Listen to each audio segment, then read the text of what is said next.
When they told me I'd be the one negotiating with the Vrax Empire, I laughed. Me, a mid-level diplomat who'd spent most of her career filing reports and sitting through endless committee meetings. But Earth needed someone expendable. Someone they wouldn't miss if things went south. That's what my supervisor didn't say, but I heard it in the silence after he handed me the assignment. The transport ship dropped me on Station Krell 9, a neutral zone floating somewhere between Earth's outer colonies and Vrax territory. The moment I stepped through the airlock, I knew I was out of my depth. The station was massive, cold, built from dark metal that seemed to absorb light rather than reflect it. Everything about it screamed alien, in a way that made my human instincts scream back, run. Commander Azrith was waiting in the negotiation chamber, and nothing, absolutely nothing, could have prepared me for him. He stood at least 7 feet tall, his skin a deep cobalt blue that shimmered under the harsh station lights. His eyes were molten silver, tracking my every movement with an intensity that made me feel like prey. But it wasn't fear that made my breath catch. It was something else entirely.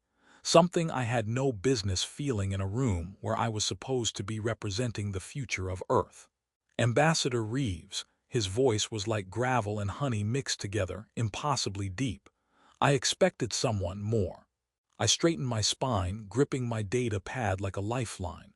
Commander Azrith, shall we begin? He smiled, if you could call it that.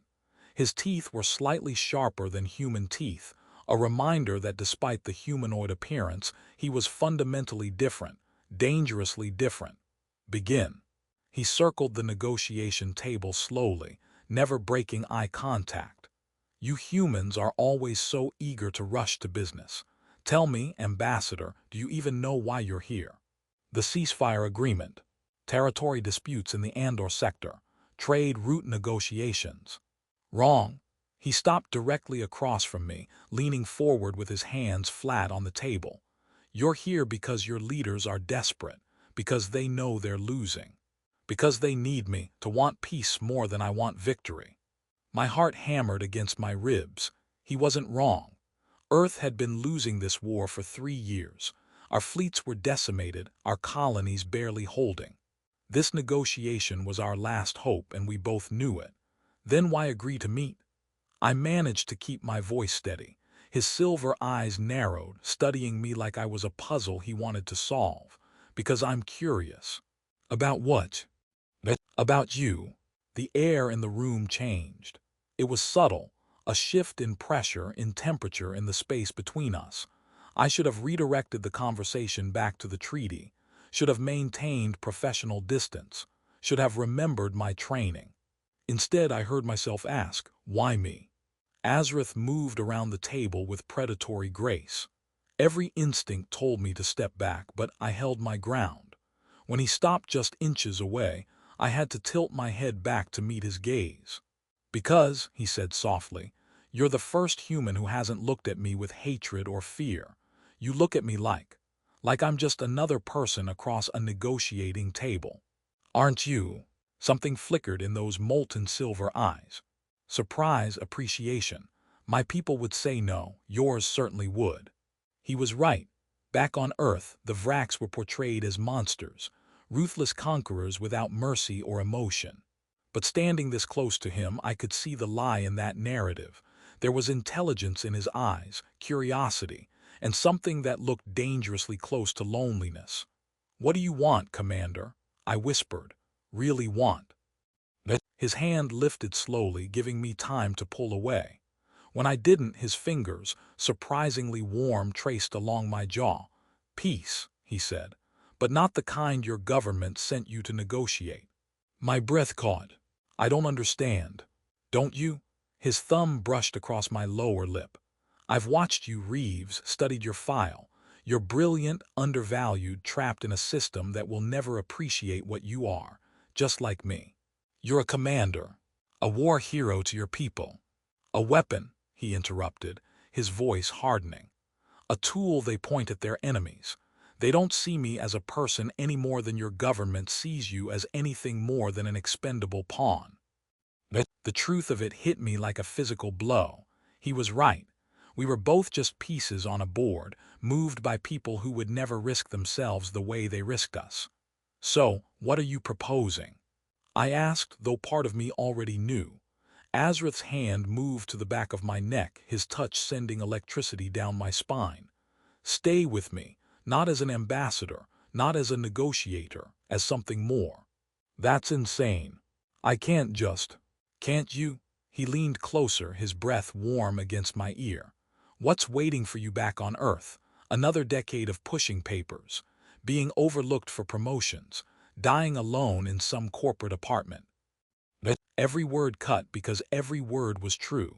I'd spent 15 years climbing a ladder that led nowhere, surrounded by people who saw me as background noise. The loneliest place in the universe wasn't space, it was Earth.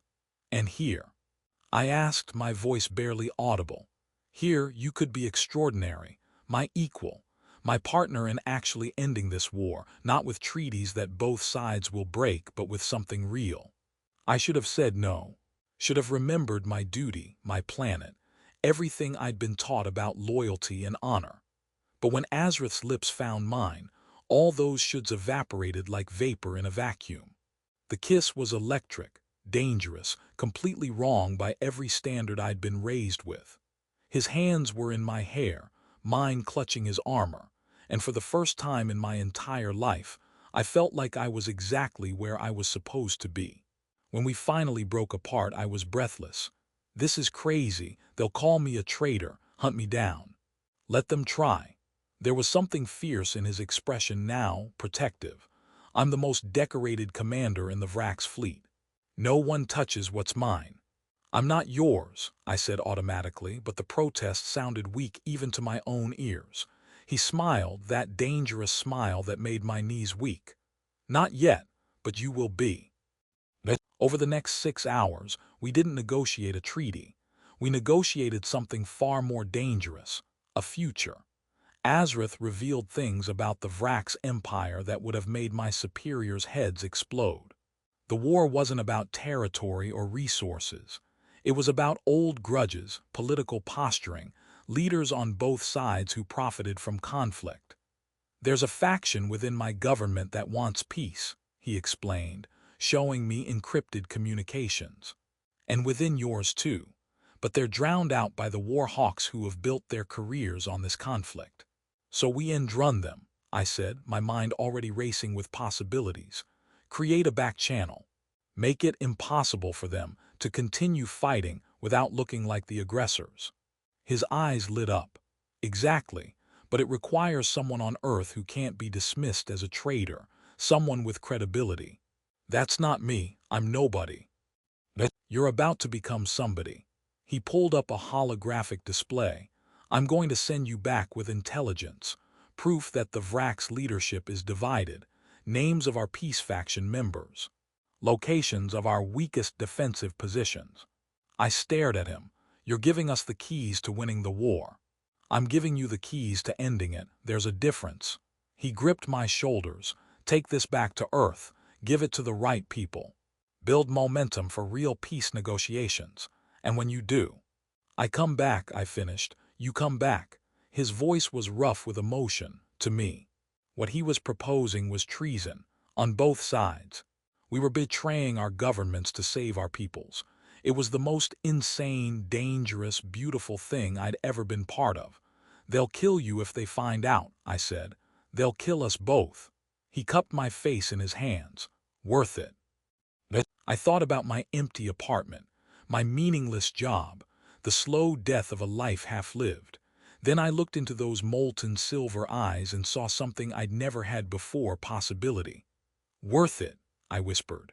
The next 3 days were a blur. We worked tirelessly, building the framework for a real peace.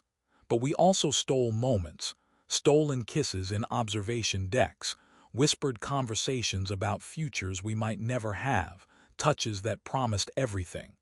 On the last night, lying in his quarters with my head on his chest, I asked the question that had been haunting me. What if this doesn't work? What if we fail? His arms tightened around me. Then we fail together, but at least we tried. At least we were brave enough to reach across the void. When the transport came to take me back to Earth, every fiber of my being screamed to stay. Azrith walked me to the airlock, his hand wrapped around mine like he was afraid I'd disappear. 6 months, he said firmly. That's how long you have to make this work. 6 months to build support, to find the right allies, to create momentum. And then I come back. I stood on my toes, kissing him one last time. To you. I promise. I'll be waiting, Ambassador Reeves. That dangerous smile played at his lips. And next time you won't leave.